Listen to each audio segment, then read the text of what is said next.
पवित्र शास्त्र बाइबल यहोशू की पुस्तक 24 अध्याय उसका 15 में यह लिखा है, और यदि यहोवा की सेवा करनी तुम्हें बुरी लगे तो आज चुन लो कि तुम किसकी सेवा करना चाहते हो, परंतु मैं तो अपने घराने समेत यहोवा ही की सेवा नित्य करूंगा। आमीन। यहोशू वो व्यक्ति है जो मूसा के बाद जिसको परमेश्वर ने चुना। हालेलुया। 20 लाख लोगों को मूसा लेकर के चल रहा था। परमेश्वर ने मिस्र की गुलामी से जब उनको निकाल करके लेकर के आया तो मूसा मर जाता। मूसा के बाद ये सेवा यहोशू को दी जाती है और अब बस आगे वो वायदे का देश मिलने वाला है, वायदे के देश में पहुंचने वाले हैं। यहाँ इसने देखा कि बहुत लोग गड़बड़ी कर रहे हैं। ये जो इजरायली लोग हैं ये बार बार गलती करते रहते थे। अब आकर के यहोशू इन लोगों से बात कर रहा, कहता है कि तुम आज चुन लो, यदि यहोवा की सेवा करना तुमको बुरा लगे तो ठीक है, जिसकी सेवा तुम करना चाहो। जब तुम मानद उस पार रहते थे, जब तुम मिस्रियों में रहते थे, वहां तुम जो तुम बाल की पूजा करते थे, अन्य देवताओं की पूजा करते थे, यदि तुमको ऐसा करना है तो ठीक है, आज तुम चुन लो, परंतु मैं और मेरा घराना हम तो नित्य यहोवा ही की सेवा करेंगे। आमीन। इसने अपना डिसीजन इसने फाइनल कर दिया कि मैं और मेरा घराना हम तो यहोवा की सेवा नित्य करेंगे, क्योंकि इसने कई जगह देखा जब ये गुलामी में वहां रहते थे तो वहां ये अन्य देवताओं को पूजा करते थे। तब जब भी ये गुलामी में बने रहे और परमेश्वर तक इनकी किलकारी पहुंची, उस समय परमेश्वर जमीन पर उतर आया और अपने लोगों को वहां से छुड़ा लिया। आमीन। हम पढ़ते बाइबल में कि जाकर के फिरौन से कहे कि मेरे लोगों को जाने दे ताकि वो 3 दिन के मार्ग में मेरी आराधना कर सके। हालेलुया। क्या किस लिए? ताकि वो मेरी आराधना कर सके, दूसरा कुछ नहीं करना था, बस 3 दिन के मार्ग में लेकर के उनको जाना ताकि हम परमेश्वर यहोवा की आराधना कर सके। अब किसके लिए? कि उनको छोड़ना 2 नाव वाला व्यक्ति कभी भी पार नहीं होता है। ओके। फिर जब मूसा परमेश्वर के पास ऊपर गया तो ये फिक्स नहीं था कि कितने दिन लगेंगे, तो उसको वहां 40 दिन लग गए। लेकिन उससे पहले ही इजरायली लोग कुड़कुड़ाने लगे और कहने लगे मूसा कहाँ गया, यहोवा कौन है हमें नहीं पता। और इन्होंने एक बछड़ा बनाया और बछड़ा बना करके उसके आगे दंडवत करने लगे। ध्यान से समझिएगा। ओके। यहाँ फिर इसने ये जो बात बोल रहा, कहता है कि भाई आज चुन लो तुमको क्या करना है, मैं और मेरा घराना हम तो नित्य यहोवा ही की सेवा करेंगे। तुमको अगर उन्हीं देवताओं की, बाल देवताओं की सेवा करनी है तो ठीक है, तुम्हारी मर्जी है, क्योंकि परमेश्वर ने स्वयं की इच्छा दी है। ओके। अभी जो एप्स्टीन की फाइल चल रही है जिसमें मालूम पड़ रहा है कि बहुत सारे नेता, अभिनेता, बहुत अमीर आदमी उसके पास जाया करते थे, छोटे छोटे बच्चों को मारते थे, उनकी बलि चढ़ाया करते थे। तो वो बलि किसको चढ़ा रहे थे? उसी बाल देवता को, उसी बाल देवता को ये बलि चढ़ा रहे थे। और जो ट्रम्प है, अमेरिका का राष्ट्रपति जो है, वो उसका नाम भी उस फाइल में आ रहा है कि वो भी उसमें था। ओके। अब ध्यान से इसको समझिएगा कि ट्रम्प अमेरिका का राष्ट्रपति जब अभी बने तो बनने के तुरंत बाद उन्होंने कहा कि अमेरिका के हर घर में बाइबल होगी, हम पहला स्थान परमेश्वर को देंगे। बहुत अच्छा लगा हम लोगों को, क्योंकि हमारा हर किसी को लगता है कोई भी किसी धर्म जाति का जब उसके लोग बढ़ते हैं तो सभी को अच्छा लगता है। यहाँ जब मालूम पड़ा कि भाई ट्रम्प ने ये कहा कि अमेरिका में हर घर में बाइबल होगी तो बड़ा अच्छा लगा। लेकिन अब जो 2026 में एक फाइल निकल कर आई जिसको एप्स्टीन फाइल कहा जा रहा है, उस फाइल में इसका जिक्र सबसे ज्यादा आ रहा है कि ये भी उन बच्चों के साथ था, ये उस एप्स्टीन के साथ था, बच्चों को मारते थे, बलि चढ़ाया करते थे। अब यहाँ क्या चल रहा है कि तुम चुन लो, आज तुमको क्या चुनना है। जब तुम पहले ही देवता की, बाल देवता के आगे बच्चों की बलि दे रहे थे तो तब तुम उस काम को कर रहे थे, और आज तुम दावा कर रहे हो कि हम तो परमेश्वर के हैं, क्योंकि परमेश्वर ही में बचा सकता है। ये इस बात का दावा कर रहे हैं। अभी ये समझना है कि हम कहना क्या चाहते हैं, करना क्या चाहते हैं, भीतर से कुछ बाहर से कुछ, ये नहीं चलेगा। और यही बात चल रही थी इजराइलियों में, इसीलिए यहोशू ने कहा आज तुम चुन लो तुमको किसकी सेवा करनी। महानद के पार जब तुम रहते थे, क्या उन देवताओं की पूजा करनी है तो ठीक है तुम कर सकते हो, परमेश्वर किसी से जिद नहीं करता है। परंतु मैं और मेरा घराना, अगर तुम मेरे जीवन को देख रहे हो, अगर तुम मुझको देखते हो, यदि तुम मुझे अपना लीडर मानते हो, यदि तुम सोचते हो कि मैं तुम्हारा लीडर हूं, तो मेरी पूछना चाहते हो मैं क्या करूंगा। मैं और मेरा घराना हम तो नित्य यहोवा ही की सेवा करेंगे। आमीन। तो यहां जब अब दो नाव में सवार लोग चल रहे हैं, अब फिर समझिएगा, अब ये जो फाइल खुली है, ठीक है ना, हाहाकार मचा दिया। ये एक जगह में नहीं, पूरी दुनिया में हाहाकार मच गया कि बड़े बड़े उद्योगपति, दुनिया का सबसे ज्यादा पैसे वाला व्यक्ति भी उसमें इन्वॉल्व है। अब ये फाइल तो खुल चुकी थी 2019 में, 2019 में इस फाइल का पता चल गया था, लेकिन 2026 में इस फाइल को खोला जा रहा, बिल्कुल बताया जा रहा कि भाई एप्स्टीन की वो फाइल मिली है, ये नाम उसमें मिले, उन्हीं को ये फाइल 2019 में मिल गई थी। उन्हीं ने ये 2026 में फाइल को बाहर खोल करके बताया कि इसमें ये लोग थे और ये काम सब लोग वहां किया करते थे। ओके, अब ध्यान से समझिएगा। सुपर पावर कौन? अमेरिका, ट्रंप, ठीक है ना। ट्रंप सुपर पावर है, अमेरिका सुपर पावर है, और वही उसमें इन्वॉल्व भी है, और वही इस बात को बोल रहा कि हम तो यहोवा की सेवा करेंगे। अब समझ में नहीं आ रहा क्या चल रहा है। यहाँ यहोशू ने इस बात को कहा कब तक उलझे रहोगे। परमेश्वर ने तुम्हें स्वर्ग से मन्ना खिलाया, परमेश्वर ने तुम्हें चट्टान से पानी पिलाया, परमेश्वर तुमको लिए चला, किसी भली वस्तु की घटी तुम्हें होने नहीं दी, गुलामी के देश से तुमको निकाल करके लिया, तब भी क्या तुम्हारी समझ में नहीं आ रहा? क्या तुम्हारी अकल घास चलने चली गई है? ये अभी भी तुम समझ नहीं पा रहे हो। तुम सत्य को जानोगे, सत्य तुम्हें स्वतंत्र करेगा। जानो, देखो प्रभु क्या कह रहा है, क्या तुमको बताना चाहता। तुमने उसके सामर्थ्य को देखा, उसके चमत्कार को देखा, वो तुम्हारे आगे आगे चलता था, और उसने कहा कि मैं तुम्हें दूध और शहद की नदियां दूंगा। पर ध्यान रखना, इस व्यवस्था की पुस्तक को कभी अपने चित्त से उतरने ना देना, इसके अनुसार चलना। जब इसके अनुसार चलोगे, मैं तुम्हें आशीषित करूंगा जहां तुम पांव रख दोगे।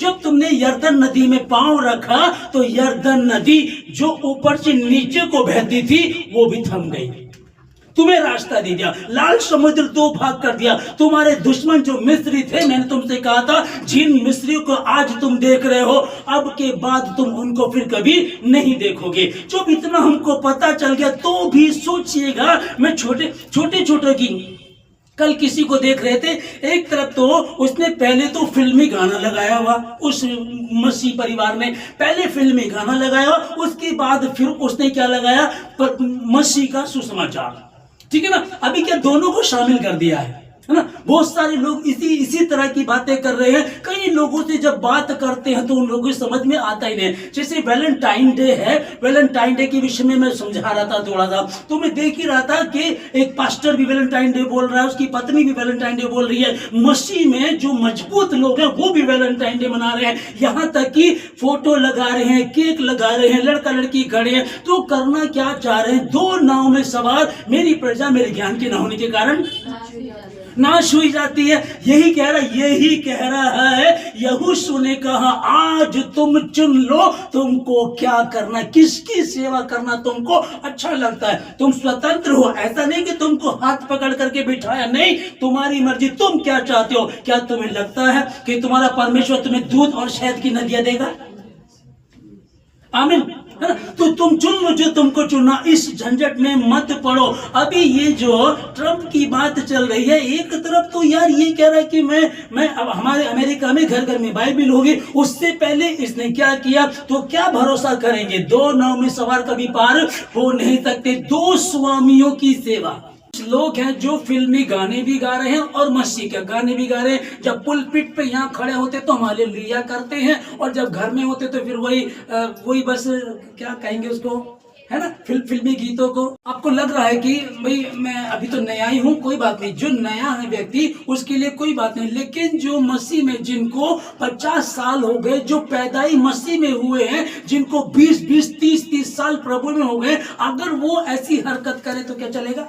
जचेगी ऐसी बात? बिल्कुल भी नहीं जचेगी। यहाँ जो लिखा है ये हम लोग दूसरा राजा 17 का 41 में पढ़ रहे, अतः वे जातियां यहोवा का भय मानती तो थी, परंतु अपनी खुदी हुई मूर्तियों की उपासना भी करती रही, और जैसे वे करते थे वैसे ही उनके बेटे पोते भी आज के दिन तक करते हैं।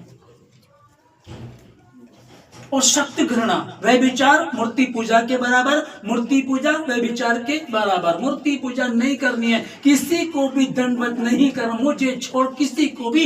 मूर्ति तो ना तो इमेजिन करना है वो कैसी होगी। अभी जो बाल की सेवा, जो बाल देवता की बात चल रही है कि वो बाल देवता को, ये एप्स्टीन फाइल में जितने लोग जुड़े, ये क्या करते थे? बाल देवता की पूजा करते थे, बच्चों की बलि चढ़ाया करते थे। और ये बाल देवता बाइबल में है, ये बाल देवता की सेवा तब भी करते थे, और आज भी कितने लोग ऐसा कर रहे हैं। 2 3, एक शैतान दूसरा परमेश्वर। सबसे पहले परमेश्वर, फिर कौन? शैतान। ओके, अब दोनों का अंधकार रोशनी, तुम चुन लो, आज तुमको क्या चुनना है तुम देख लो। भय तो मानते हैं यहोवा का, है ना, 7वें दिन परमेश्वर के मंदिर में भी आते हैं, प्रार्थना भी करते हैं, बताते भी हैं हमारा नाम क्रिश्चियन नाम है, हम मसीह हैं, बताते भी हैं। लेकिन व्यवहार से पता चलता है कि आप कितने मसीह हैं और कितने मसीह नहीं हैं, क्योंकि तुम पृथ्वी का नमक हो। और पौलुस लिख रहा है कि तुम हमारी पत्रियां हो, लोग तुम्हें पढ़ते हैं, लोग तुम्हें जांचते हैं, बैठते उठते बात करते चलते। अरे मसीह तो कहता है उसने उसके मुंह पे थप्पड़ मारेगा, उसने किसी को गाली तक नहीं दी, तुम तो गाली निकालते हो।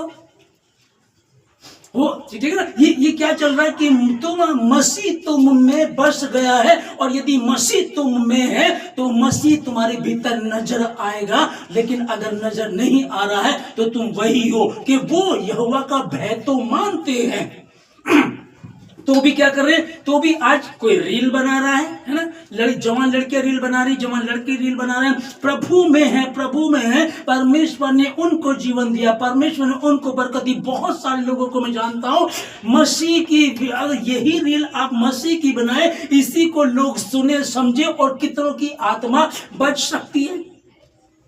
हालेलुया। हम कहें कि वो बहुत गुनेगार हैं, वो जो बाल देवता की सेवा करे वो बहुत गुनेगार है, तो तुम भी कम गुनेगार नहीं हो। किसी भी, हम कहते हैं कि भाई उसको कैंसर हो गया, किसको बहुत बड़ी बीमारी हो गई, तो कभी पहले छोटी हुई होगी ना, पहले वो बीमारी छोटी हुई, पहले फुंसी हुई होगी, धीरे धीरे धीरे धीरे बड़ा जी कैंसर का फोड़ा बन गया। ये जब छोटी होती तभी तो बड़ी होती है ना, तो अगर छोटी कोई दफन कर देंगे तो बड़ी नहीं हो पाएगी। आज चुन लो तुमको किसको चुनना, यदि वही जो महानद के पार जो तुम गुलाम थे मिस्र में, यदि उन्हीं की तरह तुम रहना चाहते हो, उन्हीं के देवताओं की सेवा करना चाहते हो तो कर लो, तुम्हारी मर्जी। परंतु मैं और मेरा घराना हम तो यहोवा की नित्य प्रार्थना करेंगे, नित्य सेवा करेंगे, क्योंकि मुझे पता है कि यदि परमेश्वर हमारे साथ है तो हमें किसी भली वस्तु की घटी नहीं होगी। अरे जो बादल का साया बनकर के धूप से बचाता था, जो बादल का खंबा बनकर के रोशनी देता था, अग्नि देता था, उनके आगे आगे चलता था, जंगल में वो भटक ना जाए उनके साथ साथ चला करता था। इतना सामर्थ्य देखने के बाद भी कौन हमको मसीह के प्रेम से अलग कर सकता है? कुछ चीजें जो तुमको अलग कर देती हैं, और अगर किसी से नहीं हो पा रहा, मुश्किल लग रहा है, तो मैं यही कहूंगा आप परमेश्वर के समीप बैठे कहें प्रभु से, प्रभु मेरे जीवन से अपनी महिमा करे। प्रभु हम उस दुष्ट आत्मा को क्यों नहीं निकाल सके? अपने विश्वास की कमी के कारण मैं ये रील बनानी क्यों नहीं छोड़ रही हूँ, मैं ये गलत काम क्यों नहीं छोड़ रहा हूँ, मैं फिल्मी गाने क्यों नहीं छोड़ रहे। हम जब तक हम एक मार्ग पे नहीं रहेंगे प्रॉब्लम में रहेंगे, और जब एक मार्ग में होंगे प्रभु मेरा जीना मसीह, मेरा मरना मसीह, तब परमेश्वर तुमको संभालेगा और आशीषित भी करेगा। तो हम लोग लय व्यवस्था 18 के 21 में लिखा है, 21 में, अपनी संतान को मोले के आगे बलि करके नहीं चढ़ाना, ठीक है ना, मैं यहोवा हूं। क्योंकि यहोवा को ये बात बिल्कुल भी ऐसा नहीं करना, ऐसा नहीं करना है। हाँ, बलि प्रथा उस समय चल रही थी। जब आप कहेंगे कि तो परमेश्वर ने खुद कहा था अब्राहम को कि अपने बेटे को लिया, तो बेटे को लाने के लिए कहा था, बलि ली तो नहीं थी ना, वो तो एक इम्तिहान था उसका। और उसके बाद वहां बलि प्रथा जो चल रही थी वो थी, ठीक है ना। लेकिन जब यीशु मसीह 2026 साल पहले दुनिया में आए, तब उसने इस बलि प्रथा को भी खत्म कर दिया। एक बार बलि दे दी अपनी, क्योंकि बलि कैसी होनी चाहिए? निष्पाप, निष्कलंक, निर्दोष, उसमें कोई भी खोट नहीं होनी चाहिए। जब एक बलि का बकरा, बकरी, मेमना आप लाते हो, तो यदि उसके कोई फुंसी है या वो बीमार है, तो वो योग्य नहीं होती है, उसको कैंसिल कर दिया जाता है। इसलिए तुम्हारी बलियों से कोई फायदा होने वाला नहीं था। मसीह यीशु ने अपनी बलि दे दी एक बार, आमीन, ठीक है ना। अब ये क्या कर रहे हैं? ये उन्हीं देवताओं को बलि चढ़ा रहे हैं। न्याय व्यवस्था 20:2 में पढ़ रहे हैं, इजराइलियों से क्या है कि इजराइलियों में से या इजराइलियों के बीच में रहने वाले परदेशी में से कोई भी, चाहे इजराइली है चाहे गैर कोई परदेशी है, जो इजराइल के बीच में रहता है, वो मोले के आगे की किसी की बलि नहीं देगा, अपने बच्चों की बलि नहीं चढ़ाएगा। और यदि ऐसा कोई करता है तो ध्यान रखना, सब लोग उसको पथराव करके मार डाले और उसका खून उसी के सर होगा। लय व्यवस्था जो 20 अध्याय का 20:3 में, मैं भी उस मनुष्य के विरुद्ध होकर उसको उसके लोगों में से इस कारण नष्ट करूंगा कि उसने अपनी संतान मोलेक को देकर मेरे पवित्र स्थान को अपवित्र किया है, ठीक है ना। इसलिए मैं उसको नष्ट कर दूंगा, आमीन। अब ध्यान से समझिएगा, कुछ लोग सोच रहे हैं कि हम लोग तो बाल देवता की भी सेवा कर रहे थे और बाहर खाने हम यहोवा की, जीसस क्राइस्ट की भी सेवा कर रहे हैं। लोग कैसे जानते हैं कि ये लोग कौन है? ये तो क्रिश्चियन लोग हैं। एप्स्टीन फाइल में जितने भी लोग जुड़े हुए ज्यादा विदेश के, जो वो सारे कौन है? क्रिश्चियन ही है, वो सारे क्रिश्चियन ही तो है ना। लेकिन मसीह तो यही कह रहा है कि कौन मेरी माँ, कौन मेरी बहन, कौन मेरा भाई? मेरी माँ, मेरी बहन, मेरे भाई ये हैं जो मेरे पिता की बातों को सुनते और उस पर चलते हैं। यदि कोई कहे कि अंग्रेज असली ईसाई है, तो ऐसा कहीं नहीं लिखा है। बाइबल क्या कह रही है स्पष्ट रीति से पहले देख लीजिएगा। इस वचन को वो भी जानते होंगे, लेकिन वो क्या कर रहे हैं? अंदर खाने कुछ और कर रहे हैं और भीतर से कुछ और दिखा रहे हैं। और परमेश्वर मनों का जांचने वाला है। दाऊद कह रहा है कि मैं तेरी आत्मा से भागकर कहां जाऊं, है ना। अधोलोक में जाऊं तो वहां भी है, आकाश में चढ़ो तो वहां भी है। कहां हम उससे छिप सकते हैं? बोला भाई एप्स्टीन फाइल है, एक लैंड है, बिल्कुल अलग से उसने बना रखा है, वहां कोई नहीं जा सकता। जहां कोई नहीं जा सकता, यहोवा सब जगह जा सकता है। यहोवा ने हर धर्मी और अधर्मी पर, दोनों पर यहोवा की दृष्टि लगी रहती है। मनुष्य यहोवा के सामने नग्न है, बेपर्दा है, वो छिप ही नहीं सकता। और फिर भी इतना जानने के बाद भी इन लोगों की इतनी हिम्मत कि ये इतना गलत काम कर रहे हैं। वो लोग तो यहोवा का भय तो मानते हैं, लेकिन वो मूर्ति पूजा भी, बाल देवता की सेवा भी करते हैं, और उनके बाद उनके बेटे पोते भी करते हैं। और यिर्मयाह 32:35 में यहां लिखा है, उन्होंने हिन्नोमियों की तराई में बाल के ऊंचे ऊंचे स्थान बनाकर अपने बेटे बेटियों को मोलेक के लिए होम किया, जिसकी आज्ञा मैंने कभी नहीं दी और न ये बात कभी मेरे मन में आई कि ऐसा घृणित काम किया जाए, और जिससे यहूदी लोग पाप में फंसे। यहोवा परमेश्वर, मैंने कभी ऐसा नहीं कहा था कि वो लोग बाल को ऊंचे पहाड़ों पर मंदिर बनाए और फिर उसको अपने बेटे और बेटियों को होम करके उनको बलि चढ़ाए। मैंने कभी नहीं कहा था, ना ये बात मेरे मन में कभी आई जिससे तुम लोग पाप में पड़ जाओ। मैंने इसे कभी भी नहीं कहा था। जब परमेश्वर ने कहा ही नहीं है तो फिर कहां से आ गया? हम कहें कि परमेश्वर ने ये कहा था, भाई वाटिका के बीचों बीच भले और बुरे के ज्ञान का एक वृक्ष है जिसका फल तुमको कभी नहीं खाना है। ये कहा था ना, जिसका फल तुमको कभी नहीं खाना, और जिस दिन खाओगे निश्चय उसी दिन मर भी जाओगे। वहां फल की बात चले, जिस दिन गुनाह करोगे, जिस दिन गंदे काम करोगे, जिस दिन व्यभिचार करोगे, जिस दिन भी तुम इस तरह की घटिया हरकतें करोगे, उसी दिन निश्चय मर भी जाओगे। पर यार, ये जो एप्स्टीन फाइल से जुड़े हुए लोग हैं, जो एलन मस्क है, वो तो दुनिया का सबसे ज्यादा पैसा वाला आदमी है। फिर हम कैसे मान ले, पैसे वाला हो सकता अपनी आत्मा बेच दी है, हो सकता है यहाँ की जिंदगी जी सकता है, लेकिन लिखा कि नई दुनिया में क्या होने वाला है।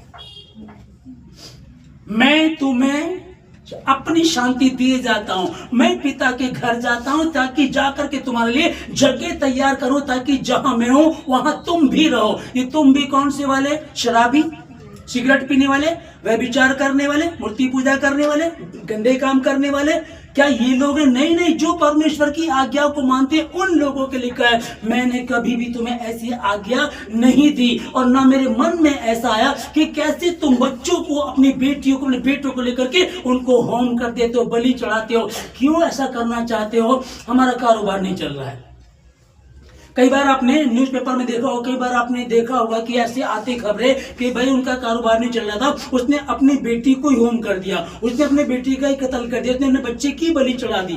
कई बार ऐसा हुआ है ना, कई बार देखा, बहुत सारी न्यूज ऐसी आती है। ऐसा क्यों कर दिया? ताकि हमारा कारोबार चल जाए, ताकि हमारा परिवार ठीक हो जाए। ये संभव नहीं है। कुछ समय के लिए हो सकता है, लेकिन अधिक नहीं हो सकता।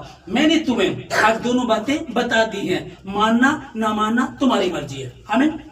एलिया नबी लो इजराइलियों के पास आकर के कहने लगा, कब तक दो विचारों में लटके रहोगे? कब तक उलझे रहोगे? कब तक बिन पैंदी के लौटे रहोगे? कब तक उलझे रहोगे? अरे यदि यहोवा परमेश्वर है तो उसके पीछे हो लो, और यदि बाल है तो उसके पीछे हो लो। लेकिन होगा कैसे? पहले फाइनल करो, होगा कैसे? कि यहोवा साबित करेगा, या फिर तुम्हारा बाल जो है वो साबित करेगा। होगा कैसे? हमें दो बछड़े दिए जाए, और जो बाल के पुजारी हैं वो अपना बछड़ा ले, अपनी वेदी बनाए और बलि दे। मैं भी वैसा ही करूंगा, लेकिन एक बात करनी पड़ेगी हमें कि आग नहीं लगाएंगे।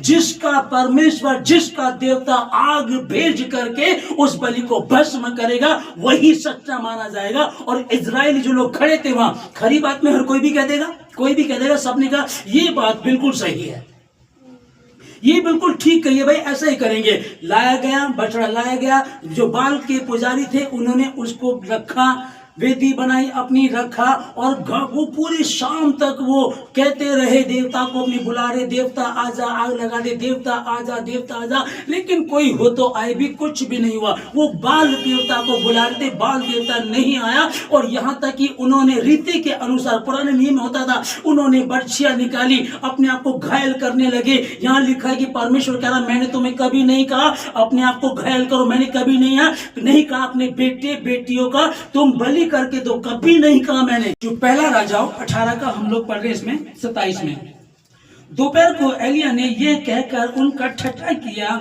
ऊंचे शब्द से पुकारो, वह तो देवता है, वह तो ध्यान लगाए होगा, या कहीं गया होगा, या यात्रा में होगा, या फिर वो हो सकता है कि वो सोता हो।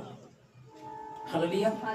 ये बड़ी कोशिश कर रहे थे, बहुत कोशिश कर रहे थे कि आग ऊपर से उतरे, आग उतरे, लेकिन नहीं उतरी। और उसके बाद जब एलिया नबी ने कहा ठीक है अब मेरी बारी है, तब वो एक बछड़ा मंगाता, बैल मंगाता है, और उसके बाद फिर वो 12 पत्थर लेता है। 12 पत्थर क्यों? क्योंकि 12 गोत्रों के अनुसार जो परमेश्वर ने कहा था 12 गोत्रों के द्वारा मैं आशीष दूंगा, 12 पत्थर ले उसने। जो वेदी टूटी पड़ी थी, हालेलुया, इस बात को ध्यान से समझ, जो वेदी टूटी पड़ी थी, प्रार्थना की वेदी, वचन की वेदी, संगति की वेदी, भवन में ना आना, परमेश्वर के प्रति ईमानदार रहना, जो वेदी टूटी पड़ी थी, उस वेदी को इसने नई रीति से बनाया, बना करके फिर उसके ऊपर लकड़ी रखी, फिर वो जो बलि करनी थी उसको रख दिया, और चारों तरफ से खड्डा खोद करके उसमें पानी भर दिया। 2 सवा लिखा है, उसका मतलब कि 16 लीटर 3 बार पानी डाला गया, और पानी ऊपर से नीचे, लकड़ी गीली हो गई, खड्डे में पानी हो गया। अब लोग कह रहे हो तो पागल हो गया, ये तो पागल हो गया, ये तो भैया ये कैसे हो सकता है? ऐसा तो संभव ही नहीं है। ये एक तो इसने इतना बड़ा चैलेंज कर दिया कि आग ऊपर से उतरेगी, ठीक है। ये देखो, ये बाल के देवता के जो पुजारी थे, ये सुबह से लगे हुए हैं, इन्होंने बहुत चीखा चिल्लाया, आराधना की, उसको पुकार रहे थे, धूपबत्ती अगरबत्ती जलाई, अपने आप को घायल किया, तो भी इनका कुछ नहीं हुआ। और ये तो पागलपन कर रहा है उसको, और इसने पानी डाल करके गीला कर दिया। अब क्या होगा? हालेलुया, यहोवा कुछ भी कर सकता है। आमीन। परमेश्वर, तुम्हारा परमेश्वर कुछ भी कर सकता है। बस उसके प्रति ईमानदार एक व्यक्ति चाहिए, एक ऐसा पात्र चाहिए उसके प्रति ईमानदार हो। परमेश्वर आशीष देता है, किसी को धन में, किसी को मन में, किसी को तन में। अच्छी पत्नी मिल गई, मैं आशीषित हूँ। पैसा मिल गया, मैं आशीषित हूँ। बरकत मिल गई, मैं आशीषित हूँ। ये छोटी छोटी चीजों को लेकर के लोग उछलते रहते हैं। असली आशीष है कि परमेश्वर आसमान से कहे, ये मेरा प्रिय बेटा है, ये मेरी प्रिय बेटी है। जब आसमान से हो गए, इससे बड़ी आशीष नहीं हो सकती है। हालेलुया। अय्यूब आशीषित था। अय्यूब का नाम आसमान पे लिया जा रहा है। क्या तुम मेरे बेटे को जानता है? और धरती पर इतना बुरा हाल हो गया उसका। तो आज यदि आप बीमार हैं या कोई परेशानी है, कुछ उलझन है, और दूसरा कोई आपसे अच्छा चल रहा है, शरीर में भी, तन में, मन में, धन में अच्छा चल रहा है, तो आपको क्या लग रहा है? भाई वो गैर होकर के भी इस तरह से बढ़िया जीवन जी रहा, और परमेश्वर के होने के बाद भी दुख उठा रहे। चिंता ना करें, क्षण भर के लिए मैंने तुझे त्याग दिया था, अब बड़ी दया करके मैं तुझे रख लूंगा। हालेलुया। तो यहोवा के लिए कुछ भी मुश्किल नहीं है। पहला राजा 18:36 में, फिर भेंट चढ़ाने के समय एलिया नबी समीप जाकर कहने लगा, हे अब्राहम, इसहाक और इज़राइल के परमेश्वर यहोवा, आज ये प्रकट कर कि इज़राइल में तू ही परमेश्वर है, और मैं तेरा दास हूं, और मैंने ये सब काम तुझसे वचन पाकर किए हैं। हालेलुया। ये सब काम मैंने तुझसे वचन पाकर के किया। मैंने व्यवस्था में पढ़ा, तौरात में पढ़ा, मैंने बाइबल में पढ़ा परमेश्वर कि कैसे तूने, परमेश्वर जब तेरे लोग ईमानदार थे, तूने कहा जब तुम यरदन नदी में पांव रखोगे तो यरदन नदी सूख जाएगी, जो ऊपर की तरफ नीचे की और पानी बहता है वो रुक जाएगा। फर्क समझेगा। हालेलुया। तूने चट्टान से पानी पिलाया, तूने परमेश्वर स्वर्ग से मन्ना खिलाया, तू खुदावंद महान परमेश्वर लाल समुद्र को तूने 2 भाग कर दिया। फिर ये थोड़ा सा पानी 16 लीटर 3 बार अगर डाल दिए तो क्या हो गया? ये जो मैंने कहा परमेश्वर, ये मैंने तुझसे वचन पा करके किया है। और 27 में 37 में लिखा है, हे यहोवा मेरी सुन की लोग जान ले कि हे यहोवा तू ही परमेश्वर है, और तू ही उनका मन लौटा लेता है। और आगे लिखा है, तब यहोवा की आग आकाश से प्रकट हुई और होम बलि की लकड़ी और पत्थरों और धूली समेत भस्म कर दिया, और गड्ढे का सारा पानी भी सूख गया। हालेलुया। आमीन। हे परमेश्वर, ये सब जो मैंने किया तेरी आज्ञा, तुझसे, तेरे वचन से। मैंने प्रभु तेरे वचन को पढ़ा, खुदावन तेरे वचन से पा करके कि अब्राहम, इजहाक और याकूब का परमेश्वर, व्यवस्था की पुस्तक तेरे चित्त से कभी उतरने ना पाए, इसके अनुसार चलना और मानना। मैं तुम्हें साबित करूंगा, मैं पृथ्वी की समस्त जातियों में श्रेष्ठ करूंगा तुमको। वहां 450 पुजारी थे, 450 बाल देवता के पुजारी थे, अन्य जाति थे, अन्य लोग थे उस पर्वत पे, उस पहाड़ पर। और एक यहोवा का भय मानने वाला एलिया नबी कह रहा, मैं अकेला बचाऊं जो यहोवा का सेवक हूं, पर तुम्हारे तो इतने, तुम अपनी कोशिश कर लो और फिर मैं करूंगा। मैंने तेरे वचन को पा करके ये किया खुदावन। और आज इजराइल जान ले, आज और क्या इजराइल का परमेश्वर मात्र, आज उस समय इजराइल परमेश्वर इजराइल का है, पूरी दुनिया का। आमीन। ठीक है ना। तो वो हमारे सहारनपुर का, यूपी का, भारत का, पूरी दुनिया का परमेश्वर है। अब दोनों बातें बता दी तुमको, दोनों रख दिए। आज तुम चुन लो तुमको क्या चुनना है। 2 बातों में मत उलझो। तुम्हारी मर्जी तो जाओ, बाल देवता की सेवा करो, और तुम्हारी मर्जी तो यहोवा ही की सेवा करो, परंतु मैं तो अपने परमेश्वर यहोवा ही की। सेवा नित्य करता रहूंगा। हालेलुया। तब आग, आसमान से आग उतरी और जो बलि थी, जो पत्थर थे, जो लकड़ी थी, जो पानी थी, सब कुछ उसको भस्म कर दिया, सब कुछ वो खत्म हो गया और लोगों ने जान लिया कि यहोवा ही परमेश्वर है। आमीन। मैंने तेरे वचन से जान करके, तेरे वचन को मैंने पढ़ा, इसमें लिखा है और तूने कहा कि धरती आकाश टल जाएगी परंतु तेरा वचन कभी भी नहीं चलेगा। जब तेरा वचन कभी नहीं चलेगा परमेश्वर, तो मैं तो रिस्क लूंगा, और रिस्क नहीं, मैं तो अपने यहोवा के नाम से आगे बढ़ करके, बढ़ चढ़ के हिस्सा लूंगा, क्योंकि मैं जानता हूं मैं और मेरा घराना हम तो यहोवा की सेवा करेंगे। तू विश्वास कर तो तू और तेरा घराना उद्धार पाएगा। आमीन। हालेलुया। अब जो चल रहा है कि होगा क्या, जैसे कि बात चल रही थी कि 2019 में वो फाइल, एप्स्टीन की फाइल 2019 में मालूम पड़ गई थी, 2026 में उसको लोगों को दिखाया जा रहा, फिर जो नाम वो दिखाना चाहते हैं वो लिखे हुए हैं, जो नहीं दिखाना चाहते वो मिटो दिए गए हैं। अरे जब मैं ही हूँ, इस घर का सब कुछ करने वाला मैं ही हूँ, एक फाइल है मुझे मिली पुरानी, मैंने देख भी ली, अब मैं ही जाकर के मोहल्ले में बता रहा हूँ देखो जी ये फाइल मिल गई, और उसमें मेरा भी नाम है। तो भाई तुम क्यों दिखाना चाह रहे हो, जिसमें तो तुम भी तो हो, तुम भी तो ये गंदा काम कर रहे हो, ये क्या करना चाह रहे हो? कोई नया खेल खेला जा रहा है, कुछ षड्यंत्र रचा जा रहा है। मैं ध्यान से समझिएगा, कुछ भी होता है, षड्यंत्र रचा जा रहा है, नया खेल खेला जा रहा है, कुछ भी हो रहा है, न्यूज में यहाँ आकार मच रहा है, और ये क्या हो रहा है, क्या कुछ भी होता रहे, मैं और आप, हम परमेश्वर की दुल्हन है, दूल्हा अपनी दुल्हन को लेने आएगा, बहुत दिक्कतें आएंगी, मुसीबतें होंगी, परेशानियां होंगी, हमारा क्या होगा? अरे भैया उस बात से होकर के गुजरेंगे हम लोग। कुछ मत सोचो, आप परमेश्वर की दुल्हन हैं। हालेलुया। दुल्हन है आप, आपका विवाह दूल्हे के साथ तय हो गया है, आपकी सगाई हो चुकी है, अब आप ईमानदार रहे। दुल्हन को जैसे संवारा और सजाया जाता है, वैसे आप अपने आप को संवारे और सजाए, और दूल्हा आएगा अपनी दुल्हन को उस आग में से, उस झंझट से, उस झगड़े से, उस कलेश से ऐसे लेकर के चला जाएगा। दूल्हा आएगा, दुल्हन को लेकर के चला जाएगा। लेकिन फाइनल कीजिएगा पहले, क्या मैं दुल्हन हूं? कि मेरा अफेयर किसी और से तो नहीं चल रहा, सेटिंग किसी और से चल रही, सगाई उससे कर ली है,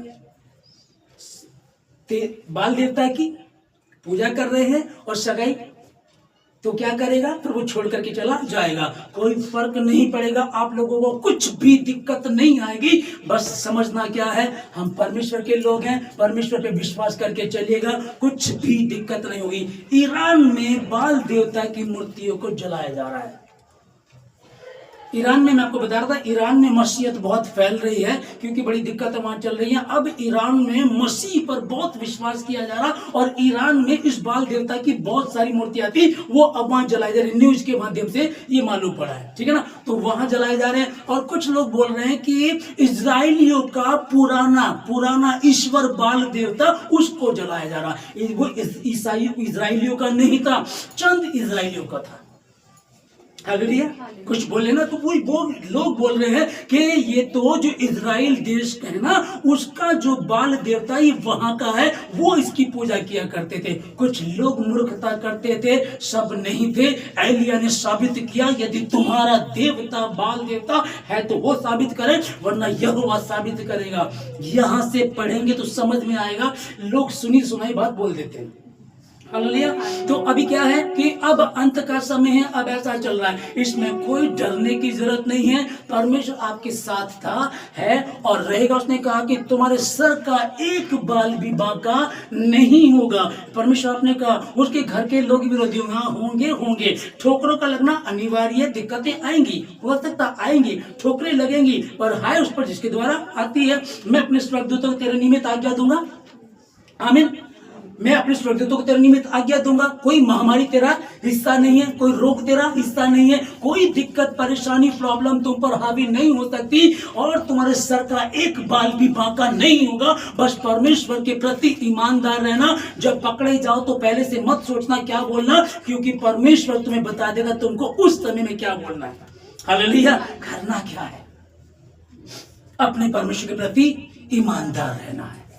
सकरे मार्ग से सकरे मार्ग, छोटे मार्ग, सकरे मार्ग से प्रवेश करो जो आकर आगे जाकर के चौड़ा हो जाता है ना। तंग जो सकरे मार्ग से प्रवेश करेंगे आगे जाकर के चौड़ा हो जाएगा, और चौड़े मार्ग से प्रवेश करेंगे आगे जाकर के वो नेड़ा तंग हो जाएगा। इसलिए हम जो आप लोग मसीह के लोग हैं, जब दुख उठा रहे हैं, जब परेशानी में रहते हैं और आप कहते हैं परमेश्वर क्या चल रहा है, तो चिंता ना करें, मैं यहोवा हूं और मैंने तुमसे कहा था मैं तुम्हें लिए चलूंगा, मैं बदलता नहीं हूं। यीशु मसीह कल और आज और युगानुयुग एक सा है।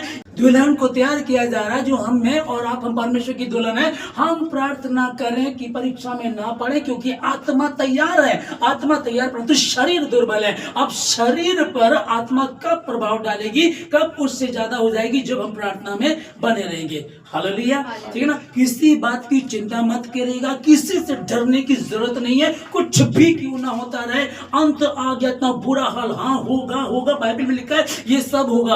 उसने लिखा है इस बात को, थैंक यू जीसस, हालेलुया।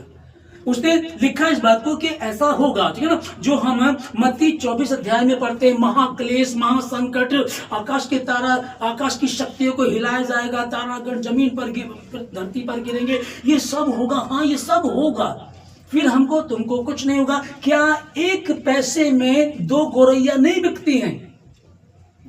गौरैया चिड़िया का नाम है ना। तो एक पैसे में 2 चिड़िया नहीं बिकती, हाँ जी बिकती हैं। तो फिर क्या तुम्हारे पिता की मर्जी के बिना उनमें से एक भी जमीन पर नहीं गिरती है? तुम तो उससे कहीं बढ़कर हो, और तुम्हें परमेश्वर ने अपनी समानता में बनाया। मैं परमेश्वर की समानता में हूँ, मैं परमेश्वर की योजना में हूँ, मैं भयंकर रीति से बनाया गया हूँ। और उसने कहा जहां तू जाएगा तेरा परमेश्वर यहोवा तेरे संग रहेगा। आप लोग जितने भी हैं, जहां कहीं तू जाएगा, व्यवस्था की पुस्तक तेरे चित्त से कभी उतरने ना पाए, दिन रात इसमें मनन करते रहना, इसमें लिखी हुई बातों के अनुसार आचरण करना। तब जहां कहीं तू जाएगा, जहां कहीं तू जाएगी, तेरा परमेश्वर यहोवा तेरे संग रहेगा। तू प्रभावशाली होगा, तू जिन कामों में तू हाथ लगाएगा उन कामों में तू आशीषित होगा। तेरा परमेश्वर यहोवा तुझे आशीषित करेगा, पृथ्वी की समस्त जातियों में तुझे आशीष देगा। वो तेरे दुश्मन, तेरे शत्रु एक मार्ग से तुझ पर चढ़ाई करने के लिए आएंगे, परंतु 7 मार्गों से होकर के भागेंगे। एक मार्ग से आएंगे परंतु 7 मार्गों से छितड़ बिदड़ होकर के भागेंगे। उनको लगेगा घर में ये अकेला है, ये छोटे से लोग हैं, ये 4-5 मेंबर है घर के, चलो इनके घर में चलते हैं और इनको लूटते हैं, इनको मारते हैं। पर वो जब अंदर आएंगे तो उनको अग्निमय स्वर्गदूत दिखाई देंगे और वो छितड़ बिदड़ होकर के भागेंगे। ये सत्य वचन परमेश्वर का उसी ने कहा है। मैं अपने स्वर्गदूतों को तेरे निमित्त आज्ञा दूंगा। इसलिए किसी बात की चिंता न करें, एक बात की विशेष चिंता करें, प्रार्थना करते रहें कि तुम परीक्षा में ना पड़ जाओ। आत्मा तैयार है परंतु शरीर दुर्बल है। क्या हो रहा है? कोई बात नहीं, मैं तो उसकी दुल्हन हूं।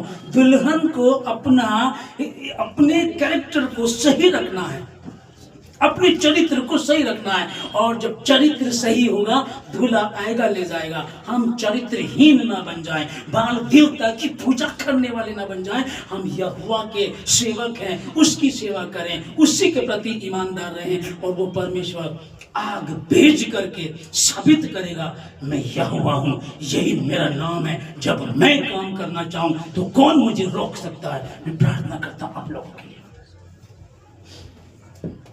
आप प्रार्थना की योद्धा हैं, आप मसीह की संतान हैं, आप उसकी पत्रियां हैं, आप उसके पुत्र पुत्रियां हैं, आप उसकी चिट्ठियां हैं। लोग आपको पढ़ते हैं। जहां तू रहेगा, जहां तुम रहोगे, वहां ना किसी का गर्भ गिरेगा, ना कोई बांझ होगी। मैं तेरी आयु को पूरा करूंगा, मैं तुझे आशीष दूंगा। खुदा अपनी योजनाओं के जीवन से पूरा करे। जितने भवन में सुन रहे हैं इन सबों को अपने हाथों में ले, जितने भवन के आसपास है उन सबों को अपने हाथों में ले, जितने ऑनलाइन सुन रहे हैं इस समय उन सबों को प्रभु जी आशीष दे खुदा, और जितने अब के बाद कभी भी सुनेंगे वो सभी आशीषित हो यीशु मसीह के नाम में।